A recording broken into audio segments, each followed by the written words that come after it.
పాతివ్రత్యము యొక్క ప్రభావం ఎంత గొప్పదో, పతిని అనుగమించడం చేత ఎంత గొప్ప శక్తిని ఒక స్త్రీ సంతరించుకోగలదో, సనాతన ధర్మంలో దానికి ఎంత పెద్దపీట వేయబడిందో, అది స్త్రీ యొక్క పరమధర్మంగా ఎలా చెప్పబడిందో నిన్నటి రోజు అనసూయ వృత్తాంతంలో మనం చూసి ఉన్నాం.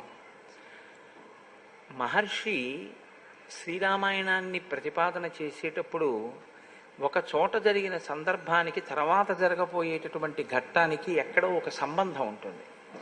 మీరు దీన్ని జాగ్రత్తగా గమనిస్తూ ఉండాలి. రామాయణంలో అనసూయమ్మ మహాపతివ్రత. మహాపతివ్రత అయినటువంటి అనసూయమ్మ ఎవరిని మెచ్చుకుని ప్రత్యేకమైనటువంటి కానుకలనిచ్చింది? సీతమ్మని మెచ్చుకుని కానుకలు ఇచ్చింది. దేనికి ఇచ్చింది కానుకలు అంటే, సీతమ్మ తల్లి కూడా మహాపతివ్రత కనుక సీతమ్మ తల్లి మహాపతివ్రత అని అనడమైనా దానికి ఏమైనా కారణం చూపించిందా? చూపించింది. ఏమిటి చూపించింది? ఇంత సంపదని, ఇంతమంది పరిజనాన్ని, జ్ఞాతులను ఇందరినీ విడిచిపెట్టి నీవు నీ భర్తని అనుగమించి అరణ్యానికి వచ్చావు. ఇంతకన్నా గొప్ప ధర్మం ఏముంటుంది? అందుచేత నీ పాతివ్రత్యానికి నేను వెచ్చుకున్నాను, నువ్వు వరం కోరుకో అంది. కనుక సీతమ్మ తల్లి కూడా మహాపతివ్రత. మహాపతివ్రత అయినటువంటి సీతమ్మ తల్లి అరణ్యానికి రావడం అనేటటువంటి సందర్భం కేవలం రాముణ్ణి సేవించి మళ్ళీ తిరిగి వెళ్ళిపోవడానికి మాత్రమే ఉపకరిస్తుంది అని మనం అనుకుంటే శ్రీరామాయణంలో అది ప్రయోజనము అని మీరు చెప్పడం కుదరదు. ఎందుకంటే అయోనిజగా ఆమె ఆవిర్భవించింది. ఆమె అలా ఆవిర్భవించడం వెనక కారణం ఏమిటో ఆవిడికి తెలుసు. నేను ఇలా వస్తే తప్ప అవతార ప్రయోజనం నెరవేరదు, కాబట్టి నేను ఇలా రావాలి, అందుకే వచ్చింది ఆవిడ. కాబట్టి ఇప్పుడు ఆవిడ అరణ్యానికి వెడితే అవతార ప్రయోజనం నెరవేరడానికి ప్రధాన కారణం ఏమై ఉండాలి? సీతమ్మ తల్లి యొక్క పాతివ్రత్యమే కారణమై ఉండాలి. ఇంకా సీతమ్మ తల్లికి వేరు తపస్సు ఉండదు. రాముణ్ణి అనుగమించి, రాముణ్ణి ప్రేమించి, రాముణ్ణి సంతోషపెట్టి, రాముడితో కలిసి జీవితాన్ని పంచుకుని త్రికరణ శుద్ధిగా రాముని యందు హృదయముంచుకున్నటువంటి సీతమ్మ తల్లి యొక్క పాతివ్రత్య ప్రభావమే అవతార ప్రయోజనమైన రావణ సంహారమునకు ప్రాతిపదిక కాబోతోంది. ఇది చెప్పకుండా చెప్పడం అయోధ్యకాండ చివర సీతమ్మ తల్లి అనసూయమ్మ చేత సత్కరింపబడడం. ఇప్పుడు దండకారణ్యంలోకి ప్రవేశించారు సీతారామ లక్ష్మణులు. ఆ దండకారణ్యంలో తాపసుల యొక్క ఆశ్రమములను చూస్తున్నారు, మునుల యొక్క ఆశ్రమములను.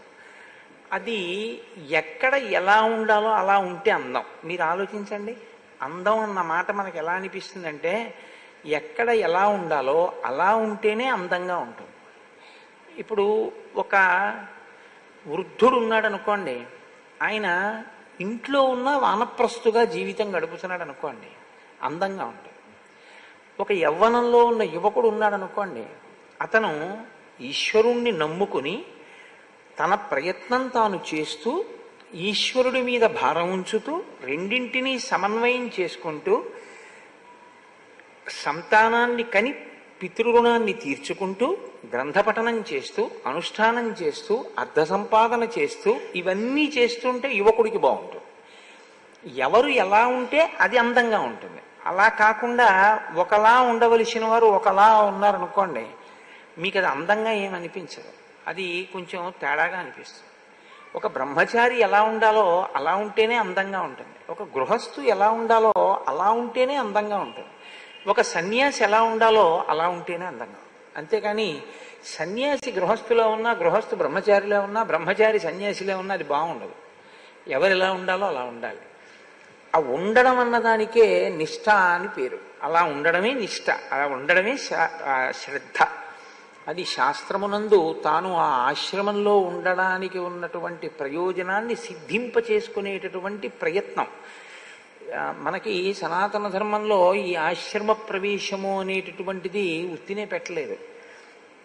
ఈ ఆశ్రమ ప్రవేశాన్ని ఎందుకు మారుస్తూ ఉంటారంటే, ఇంద్రియాల్ని జయించాలి అంటే ఇంద్రియాలకి మేత వేసేయాలి, ధర్మబద్ధంగా వేయాలి. మేత వేసి నువ్వు నిజంగా చెప్పు, ఏమి సుఖాన్ని అందులో చూస్తున్నావు నువ్వు అని అడగాలి.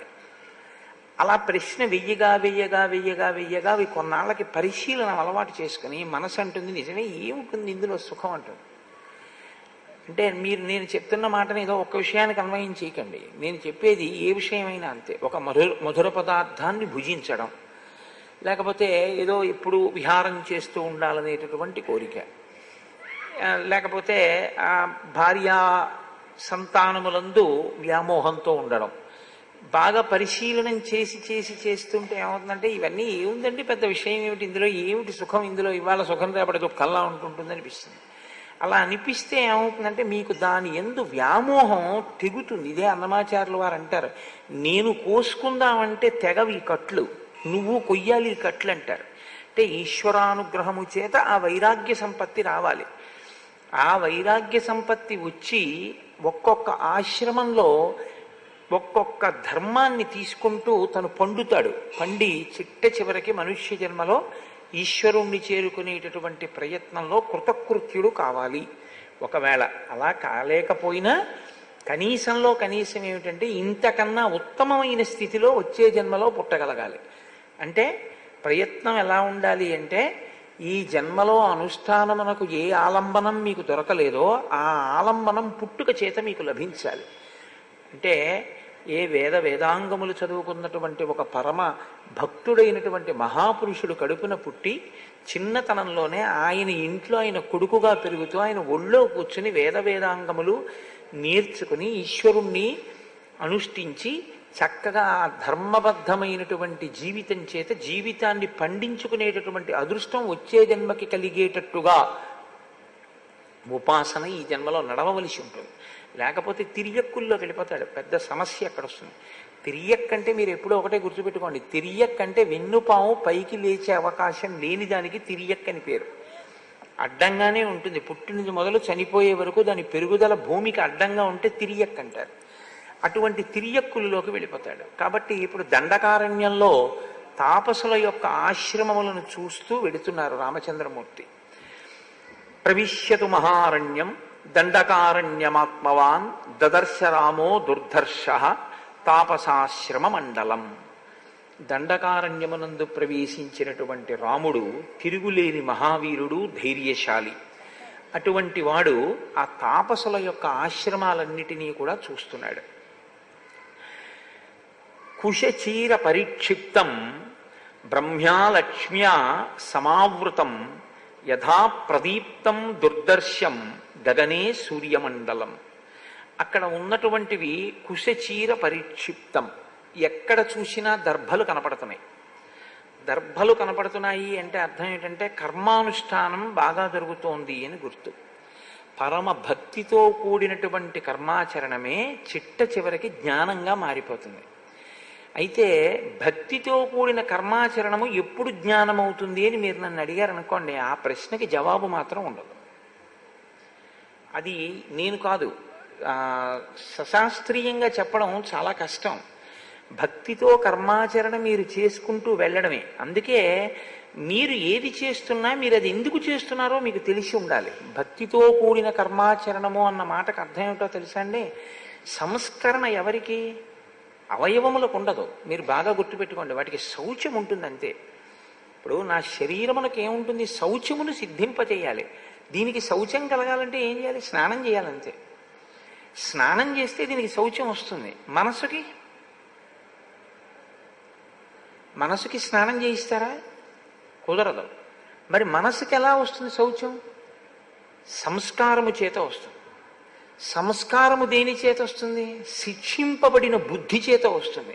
బుద్ధికి శిక్షణ ఎక్కడి నుంచి వస్తుంది?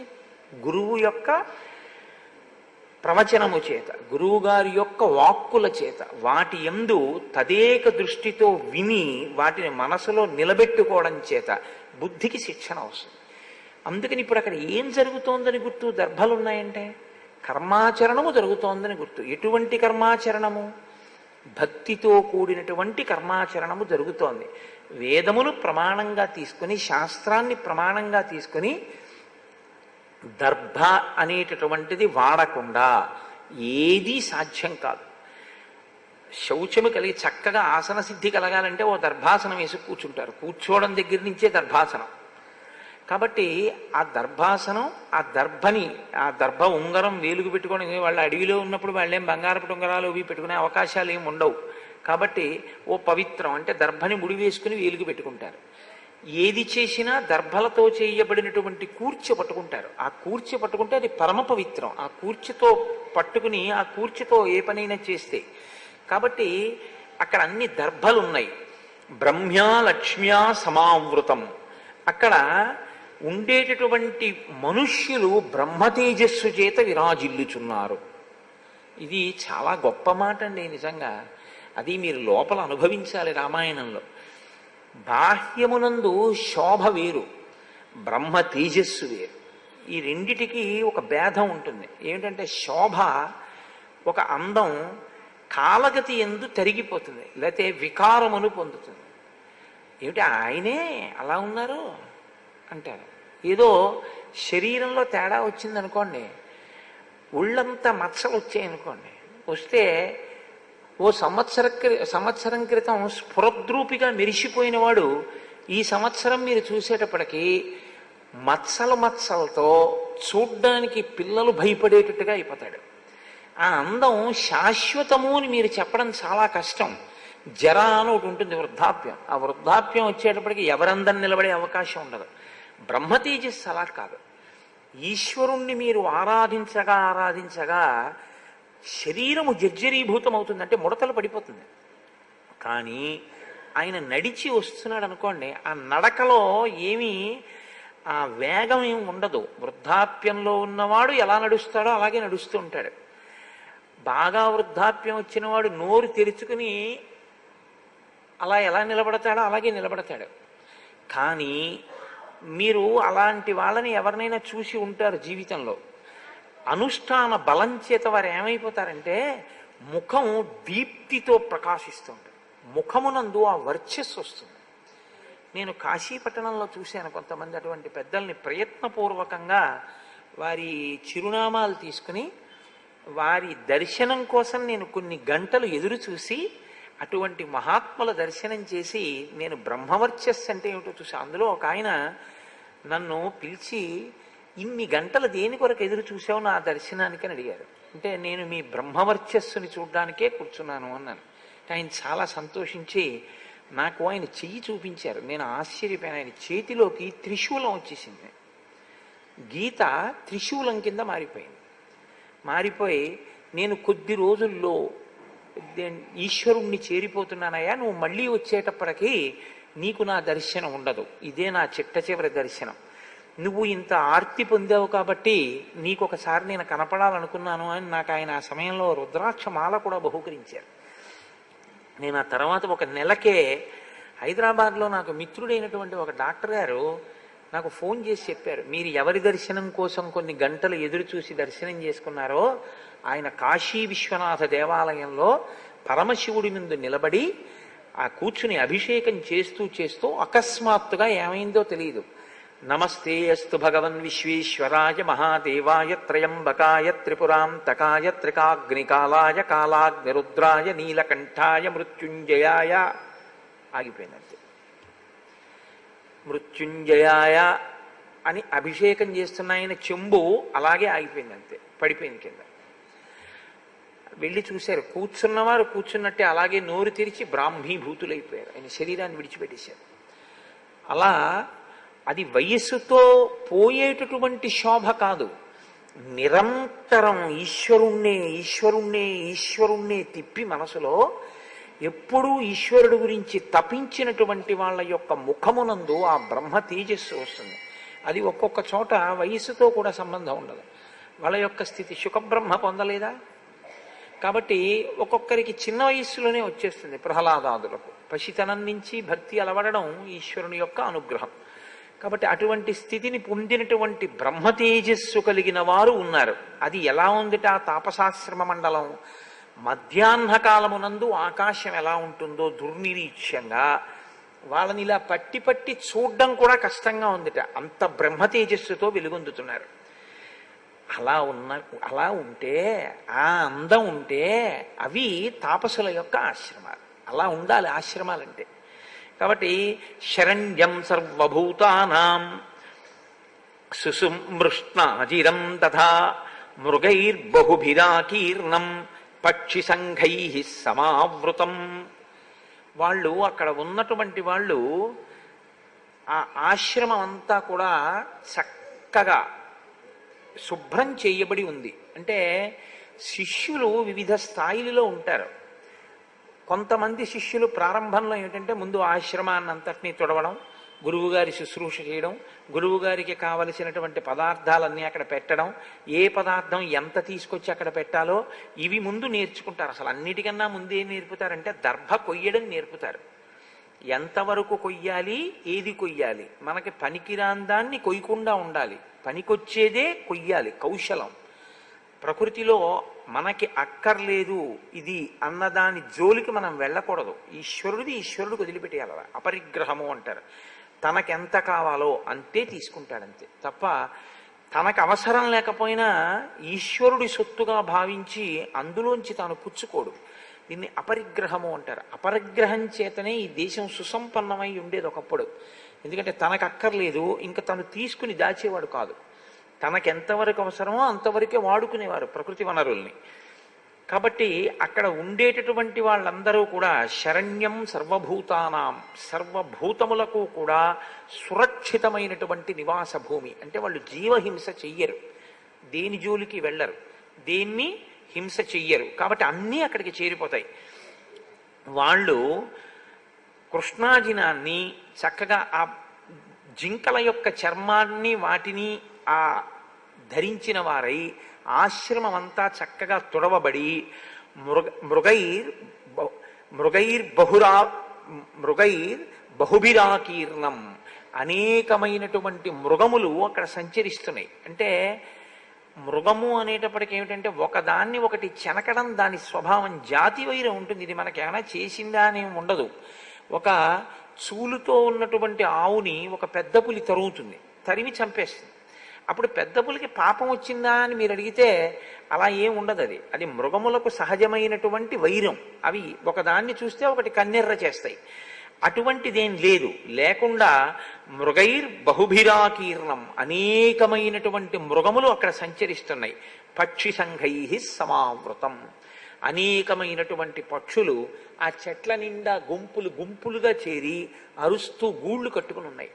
కాబట్టి అది చూస్తేనే అసలు వాళ్ళ జీవన విధానం ఎటువంటిదో, వాళ్ళు ఎంతగా ఎవరి జోలికి వెళ్లకుండా బతుకుతుంటారో మీకు అర్థమవుతుంది. వాళ్ళ వల్ల ఎవరికీ ఉపద్రవం ఉండదు. వాళ్ళకి ఎవరి వలన ఉపద్రవం ఉంటే వాడే రాక్షసుడని చెప్పాలి మీరంతే.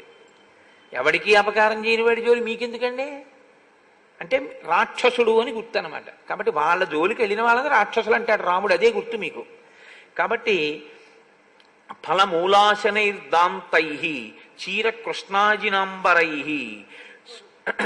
సూర్య వైశ్వానరాభ్యైశ్చ పురాణైర్మునిభిర్వృతం, వాళ్ళందరూ కూడా ఫలమూలములను మాత్రమే గ్రహిస్తూ దాంతి అంటే ఇంద్రియ నిగ్రహము కలిగినటువంటి వారై చీరకృష్ణాజినాంబరములను, నారచీరలు జింక చర్మములను ధరించి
కలిగినటువంటి వారై చీరకృష్ణాజినాంబరములను, నారచీరలు జింక చర్మములను ధరించి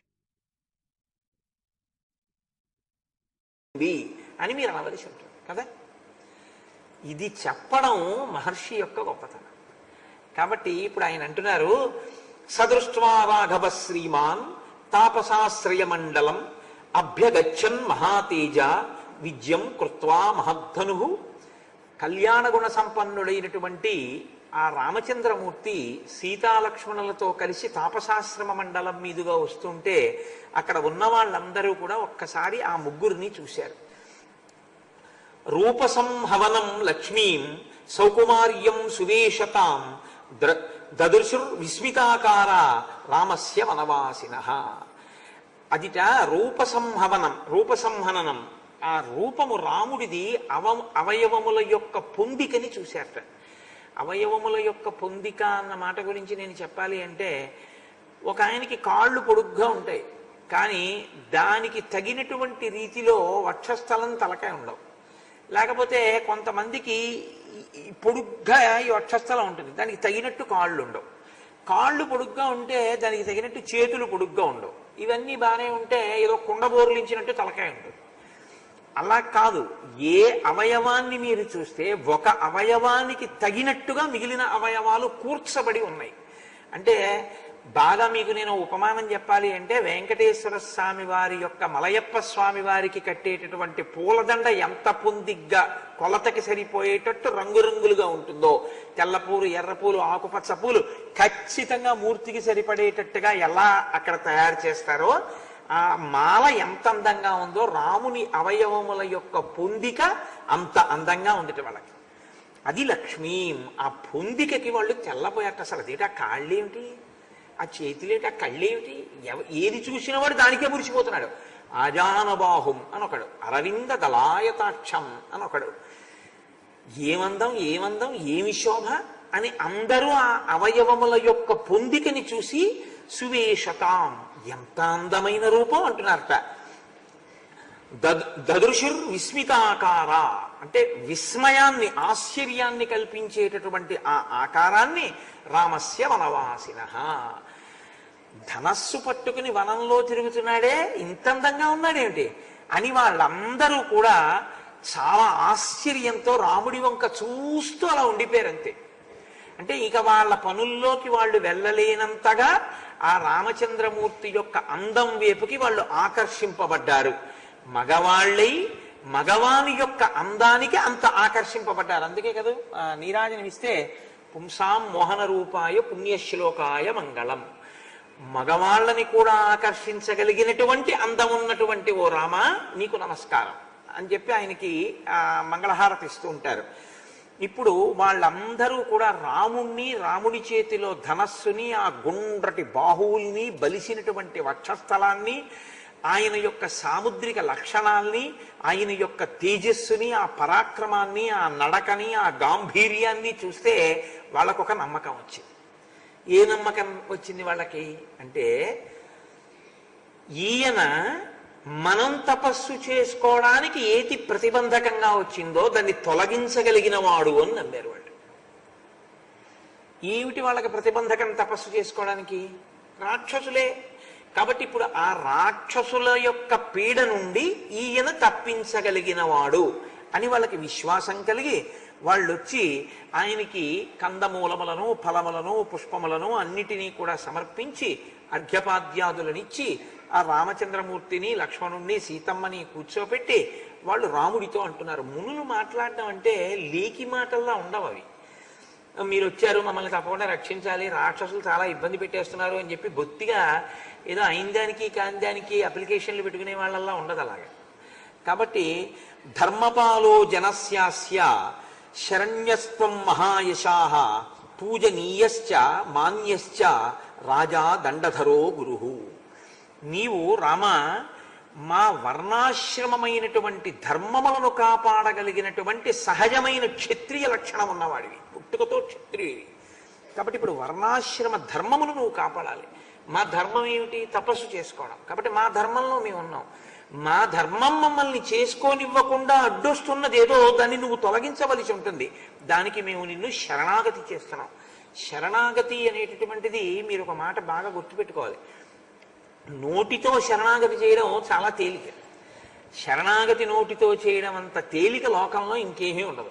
ఎందుకో తెలుసా అండి? శ్రీ వెంకటేశ చరణౌ శరణం ప్రపద్యే అనో 10 మాటలు అనడం చాలా తేలిక. శరణాగతి చేసినట్టు ఉండడం చాలా తేలిక. నిజంగా శరణాగతి చేయడం చాలా కష్టం. ఎందుకో తెలుసా? అసలు నిజంగా శరణాగతి చేస్తే వెంటనే వచ్చేస్తుంది ఫలితం. ఉత్తరక్షణం వస్తుంది. శరణాగతి అంటే ఏమిటో తెలుసా అండి? అసలు మిమ్మల్ని మీరు ఆ రక్షించుకోగలిగిన ప్రయత్నం నుంచి పూర్తిగా విరమించేసుకోవాలి. అంతా ఈశ్వరుడు యందు న్యాసం చెయ్యాలి, ఆయనే రక్షిస్తాడని వదిలేయాలి. అలా వదిలేస్తే శరణాగతి అంటారు. రామకృష్ణ పరమహంస ఒక విషయం చెప్తుండేవారు. వెనకటికి నారాయణుడు గబగబా బయలుదేరితే లక్ష్మీదేవి గబగబా వచ్చేందుట, ఎందుకు అలా పరిగెడుతున్నారు? అందుకే ఏమి లేదు, నా పరమభక్తుడైనటువంటి ఓ చాకల్ని రాళ్లు పెట్టి కొడుతున్నారు పిల్లలు, అందుకని చెప్పి పరిగెడుతున్నాను అన్నాడు. ఆయన ఏదో పాపం చాకలైన బట్టలు ఆరేసుకుంటున్నాడు, ఆయన ఏదో జుత్తవి పెరిగిపోయి పిచ్చేళ్ళ ఉంటాడని పిల్లలు వచ్చి ఏటి ఒడ్డున ఆయన మీద రాళ్ళు ఇసురుతున్నారు. అతను నారాయణ నారాయణ నారాయణ అంటున్నాడు, నేను రక్షించాలి, తనని తాను రక్షించుకోకుండా తన రక్షణ భారము నా యందు న్యాసం చేశాడు, అందుకు పరిగెడుతున్నానన్నాడు. అని అక్కడ దాకా పరిగెత్తి వెనక్కి వచ్చేసాడు. ఏం వచ్చేసారు అంది లక్ష్మీదేవి. అతను రాయేశాడు అన్నాడు. అంటే తనని తాను రక్షించుకునే ప్రయత్నం చేసిన ఉత్తర క్షణంలో ఈశ్వరుడు తన రక్షణ ప్రయత్నాన్ని ఆపేస్తాడు. అంటే అన్ని వేళలా అలా ఉండొచ్చా అండి అంటే అలా ఉండడం కూడా మంచిది కాదు. ఎందుకంటే శరణాగతి చెయ్యగలిగినటువంటి దృఢదీక్ష మనసులో బాగా రాకుండా దాని యందు ప్రయత్నం మొదలుపెట్టి అలా మొదలు పెడతామండి అన్ని ఈశ్వరుడికి వదిలేస్తామని అనుకోవడం. పురుషకారం ఈశ్వరుని యందు భక్తి రెండిటినీ కలపడమే చాలా మంచిది. మునులు శరణాగతి చేశారంటే ఒక కారణం ఉంది అక్కడ, మీరు గుర్తుపట్టాలి. మునులు తపస్సు చేస్తున్నారు. తపస్సు ఎందుకు చేస్తారు? ఈశ్వరానుగ్రహం కోసం. ఈశ్వరానుగ్రహంతో వాళ్ళకి ఏమవుతుంది? కొంత శక్తి వస్తుంది. ఇప్పుడు వాళ్ళ శక్తి పెట్టి రాక్షసుల్ని చంపుతూ కూర్చున్నారు అనుకోండి, శాపాలు ఇస్తూను, వాళ్ళ తపస్సు పోతుంటుంది. మళ్ళీ తపస్సు చేయడం, వాడు చచ్చిపోతాడు, ఇంకోటి వస్తాడు, వాడిని చంపుతూ ఉండడం. ఇప్పుడు వాడు ఏం చేశాడు? అక్కడికి వెళ్ళి తపస్సు చేయలేదు, తపస్సు చేయను, రాక్షసుల్ని చంపడం. చివరికి వచ్చేటప్పటికి ఏం మిగులుతుంది? సున్నా, ఏమీ మిగలదు. కాబట్టి చేసిన తపస్సు ఎందుకు పనికి రావాలంటే తనని ఉద్ధరించుకోవడానికి పనికి రావాలి. కాబట్టి ఇప్పుడు తన తపస్సు తనని తాను రక్షించుకోవడానికి ఉపయోగించుకోవడానికి పనికిరాదు. పనికొచ్చేటట్టుగా ఉపయోగించుకోగలిగినా ఉపయోగించకూడదు. కాబట్టి ఇప్పుడు ఈశ్వరుణ్ణి శరణాగతి చేశారు, నువ్వు మమ్మల్ని రక్షణ చెయ్యాలి, కాబట్టి రామ నువ్వు మమ్మల్ని కాపాడవలసింది అంటూ వాళ్ళు అన్నారు. ఇంద్రస్యేహ చతుర్భాగ ప్రజా రక్షతి రాఘవ రాజా తస్మాత్ వరాన్ భోగాన్ భుంక్తే లోక నమస్కృత. ఇంద్రుడి యొక్క అంశ 4వ భాగం రాజు యందు ప్రకాశిస్తుంది. నువ్వు క్షత్రియుడవు, కోసల దేశపు రాజువి, 14 ఏళ్ళంటే ఇక్కడ ఉంటావు కానీ మళ్ళీ వెళ్ళిపోతావుగా. పైగా నేను వనములకు రాజును అని చెప్పాడు. మీకు గుర్తు పెట్టుకోండి బాగా ఈ విషయం అని చెప్పాను. వనములకు రాజును అన్నాడు కాబట్టి వనములలో ధర్మాన్ని ఇప్పుడు ఆయన స్థాపించాలి. ఎక్కడెక్కడ అవసరమో, ఎక్కడెక్కడ వాళ్ళకి ఆర్తి కలుగుతోందో అక్కడక్కడ తాను రక్షించవలసిన అవసరం ఉంది కోదండాన్ని చేత పట్టుకుని. కాబట్టి ఇంద్రుని యొక్క 4వ వంతు రాజు రూపంలో ప్రకాశిస్తుంది. కాబట్టే సామాన్యమైనటువంటి మనుష్యులు అనుభవించేటటువంటి భోగముల కన్నా రాజు ఉత్తమమైనటువంటి భోగాల్ని అనుభవిస్తాడు. ఇంద్రుని యొక్క అంశం ఉంది కాబట్టి అది భోగం అనుభవించడానికి కాదు, ధర్మాన్ని కూడా రక్షించాలి. కాబట్టి రామ నీకు ఆ అవసరం ఉంది. నువ్వు ఇన్నాళ్ళు కోసల దేశంలో భోగాలు అనుభవించి వచ్చావు, ఇప్పుడు మా కష్టం చూస్తున్నావు, కాబట్టి నువ్వు ఇప్పుడు మమ్మల్ని రక్షించాలి. వాళ్ళు ఈ మాటలంటే ఆయన చాలా సంతోషించాడు. మేము కోపాయుధాన్ని పక్కన పెట్టేశాం, మమ్మల్ని మేము రక్షించుకోం తాపసులం కాబట్టి నువ్వే మమ్మల్ని రక్షించాలి. వాళ్ళు ఇచ్చినటువంటి ఫలమూలను గ్రహించి ఆయన అన్నాడు, నేను లక్ష్మణ సహితుడనై రాక్షసుల్ని నిర్జించి మీరు హాయిగా తపస్సు చేసుకునేటట్టుగా మీ ధర్మానికి ఎవరూ అడ్డు రాకుండా నేను తప్పకుండా మిమ్మల్ని కాపాడతాను అని చెప్పి వాళ్ళకి వరం ఇచ్చి లేదా మాట ఇచ్చి ముందుకు నడిచి వెళ్ళిపోతున్నాడు. ఆ ముందుకు నడిచి వెళ్ళిపోతుంటే అది చాలా భయంకరమైనటువంటి అరణ్యం. అందున అరణ్యంలో వాల్మీకి మహర్షి ఎంత గొప్ప వర్ణన చేస్తారంటే మళ్ళీ ఆ అరణ్యంలో కూడా నరభక్షకులైన రాక్షసులు ఉన్నారు అని చెప్పి అర్థమైపోతూ ఉంటుంది. ఎలా అర్థమైపోతుంది అంటే రాముడు ఘోరమైన అరణ్యంలో వెడుతూ లక్ష్మణుడితో అంటాడు, లక్ష్మణ ఇక్కడ ఎక్కడ జలాశయాలు లేవు, ఇక్కడెక్కడ అసలు మనుష్యులు తిరుగుతున్నటువంటి ఆనవాళ్లు కనపట్టలేదు, ఇక్కడ ఎక్కడ చూసినా క్రూరమైనటువంటి మృగములు మాత్రమే కనపడుతున్నాయి. సరికదా ఏదో పరిస్థితిని గమనిస్తే ఈ పెరిగినటువంటి చెట్లు ఈ వాతావరణం గమనిస్తుంటే ఇటువైపుకి అసలు ఎవరు రారు అని అనిపిస్తోంది. కాబట్టి మనం చాలా జాగ్రత్తగా ఉండాలి. కోదండాన్ని గట్టిగా పట్టుకుని